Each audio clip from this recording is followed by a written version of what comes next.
Selamat malam Budian. Perkenalkan, nama saya Dominico Satria Matmais Widyoko dari kelas X9 nomor absen 14. Hari ini saya akan menjelaskan cara menjawab soal yang diberikan oleh Budian. Oke, pertama-tama yang harus kita lakukan adalah membaca soalnya terlebih dahulu. Di sini soal tertulis, Sinta ingin membuat karamel, maka ia melelehkan 250 gram gula agar menjadi karamel. Gula masih berwujud gula, pasir pada suhu 25 derajat dan meleleh pada suhu 175 derajat Celcius. Diketahui kalor lebur dan kalor jenis gula secara berurutan adalah 150 Joule per gram dan 1,25 Joule per gram Celcius. Kalor yang dibutuhkan Sinta untuk menaikkan suhu dan membuat lelehan karamel adalah, setelah saya membaca soal ini, saya mengetahui terdapat massa di sini. Kenapa saya bisa mengatakan ini massa? Karena di sini mengatakan 250 gram gula. Nah, sedangkan massa sendiri itu adalah benda padat yang dihitung beratnya berapa. Di sini tertulis 250 gram. Setelah saya membaca 250 gram ini, saya tadi mengetahui kalau massa atau kalor jenis gulanya tersebut 150 Joule per gram. Nah, di sini karena menggunakan gram, otomatis saya tidak usah mengubahnya menjadi kilogram karena massa seharusnya diubah menjadi kilogram. Berhubung karena di sini kalor jenisnya menggunakan gram, jadi saya tidak usah mengubahnya menjadi kilogram. Lanjut, setelah mengetahui massanya, saya mengetahui di sini terjadi gula masih berwujud gula, pasir pada suhu 25 derajat Celcius. Nah, di sini berarti terjadi suhu 25 derajat Celcius diartikan sebagai T sama dengan 25 derajat Celcius. T itu adalah simbol dari suhu dan leleh pada suhu 175 derajat Celcius. Di sini dan meleleh pada suhu 175 derajat Celcius. Yang artinya di sini itu terjadi perubahan suhu. Yaitu perubahan suhu sendiri bisa dibilang menjadi delta T. Delta sendiri adalah artinya perubahan. Lanjut, diketahui kalor lebur dan kalor jenis gula secara berurutan adalah 150 Joule per gram. Nah, kita tulis L sama dengan 150 Joule per gram.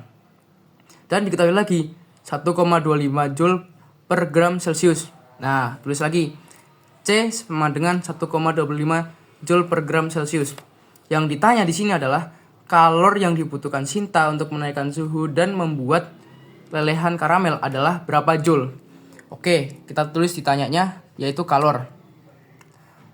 Karena saya sebelum menjawab rumus, saya pertama-tama membuat grafik, yaitu grafik yang diajarkan oleh Budian sendiri. Pertama-tama ada gula di sini. Sini itu artinya padat. Di sini artinya padat. Lalu di M kali L ini adalah proses peleburan. Nah, bagian sini cair. Nah, kita menghitung MC_T dan M_L karena di sini gulanya dari benda padat terjadi peleburan yang ingin menjadi karamel. Kita di sini sudah mengetahui massa, lalu kalor jenis dan perubahan suhu yang terjadi di gula. Langsung saja kita hitung dulu untuk delta T-nya. Delta T-nya untuk gulanya itu kita hitung dari 175 derajat dikurangi 25 derajat menjadi 150 derajat. Setelah itu kita hitung kalornya, yaitu menggunakan rumus MC delta T ditambah M kali L. Kita tulis dulu masanya yaitu 250 gram dikali 1,25 dikali 150 derajat. Ini didapatkan dari hasil hitungan ini. Ditambah 250 dikali 150. Nah, di sini kan susah nih angkanya sih. Nah, karena ini susah, berhubung kita punya nolnya 2. Nah, kita sumbangkan nolnya ini untuk koma. Nah, setelah kita sumbangkan gini terjadilah 25 dikali 125 dikali 15 ditambah 250 dikali 150, hasilnya yaitu 37.500 sama dengan 25 dikali 125 dikali 15, hasilnya menjadi 46.875 ditambah 37.500. Maka setelah ditambah hasil kalornya itu yaitu 84.375 Joule. Kesimpulannya di sini, jadi kalor yang dibutuhkan Sinta untuk menaikkan suhu dan membuat lelehan karamel adalah 84.375 Joule.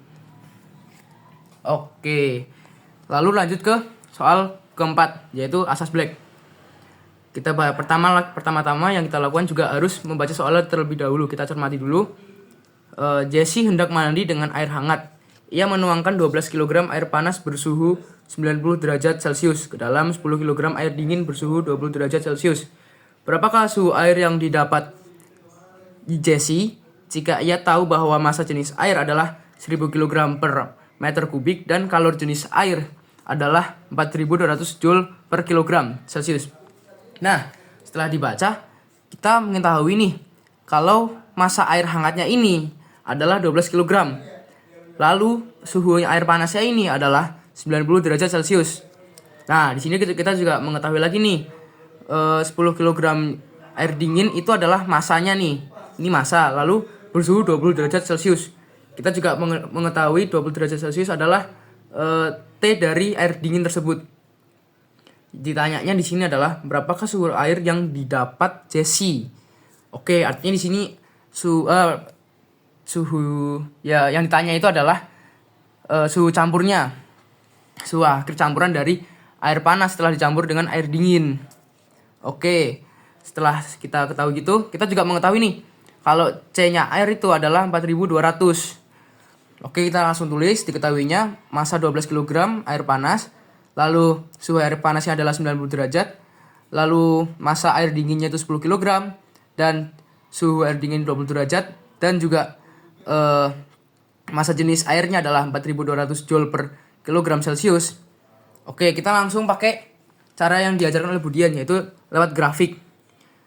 Nah, di sini kan tadi itu padat ya, padat peleburan lalu menjadi cair. Kenapa saya memakainya yang ini? Karena air adalah cairan ya, maka kita hitung dulu suhunya dulu dari sini. Pertama-tama air panas, sini kan titik didih dan sini tuh titik beku, maka saya taruh suhu 90 di sini, suhu 90 dan suhu 20 di bawah. Oke, T90 ini atau suhu air panas ini melepaskan kalor dan suhu dari air dingin ini menyerap kalor. Terjadilah percampuran air panas, suhu air panas dan air dingin di sini. Nah, kita harus ngitung suhunya ini nih. Oke, karena kita belum mengetahui, kita masuk ke rumus. Q lepas sama dengan Q menyerap. Nah, di sini tadi itu rumusnya adalah di sini tuh MC delta T, sini M kali L, dan di sini adalah MC delta T. Berarti di sini kita memakai rumus MC delta T. Masuk ke rumus MC delta T sama dengan MC delta T. Kita masukkan dulu di sini Q lepas dari air panas, yaitu 12 dikali 4200 dikali 90 dikurangi X. Di sini 90 dikurangi X. Nah, untuk nanti suhu air dinginnya itu bukan 20 kurangi X, tetapi turun di sini. X dikurangi 20. Oke, lanjut ke caranya tadi. Sama dengan 10 dikali 4200 dikali X kurangi 20. Nah, di sini kan massa jenis airnya kan sama nih. Ya udah, kita coret aja karena sama kan. Oke, ada yang bisa disederhanakan lagi, yaitu 12 dan 10. Kita sederhanakan, dibagi 2. Oke, 12 dibagi 2 adalah 6. 10 dibagi 2 adalah 5. Setelah gini, kita kalikan dengan 6 kali 90. 6 kali 90 hasilnya adalah 540. Dan 6 dikali X min X adalah min 6X. Nah, saya itu menggunakan cara hitung pelangi dari matematika. Sama dengan di sini, karena tadi sudah ditemukan sederhananya, kita pakai juga rumus pelangi, yaitu 5 kali X hasilnya menjadi 5X dan 5 kali min 20 menjadi min 100. Nah, di sini kan kita nggak bisa ngitung nih karena di sini ada variabel. Otomatis kita harus ubah dong biar bisa ngitung satu ya, agar satuannya sama nih. Oke, kita pindah. Karena ini min, kita lebih gampang pindah ke kanan agar menjadi plus. Oke, 540 min 100 pindah ke kiri menjadi plus. 540 ditambah 100 sama dengan 5X. Nah, min 6X ini pindah ke kanan menjadi plus 5X plus 6X. 540 ditambah 100 sama dengan 640. 5X ditambah 6X menjadi 11X. Oke, karena gini, kita kan belum mengetahui nih. Kita pindahkan lagi 11-nya menjadi ke sini. Karena ini perkalian, kita ubahkan ke kiri menjadi pembagian. Saya ubah begini agar menjadi lebih gampang hitungannya nih. Oke, 640 dibagi 11. Hasilnya itu adalah 58,18 Celcius. Nah, ini kan masih koma nih. Aku pengennya itu lebih gampang. Aku buletin ke 58 derajat Celcius. Oke, ketemu suhu campurannya itu jadi suhu campurannya adalah 50 derajat Celcius. Jadi sekian penjelasan dari Dominikus Satria Matmaes Widyoko. Terima kasih.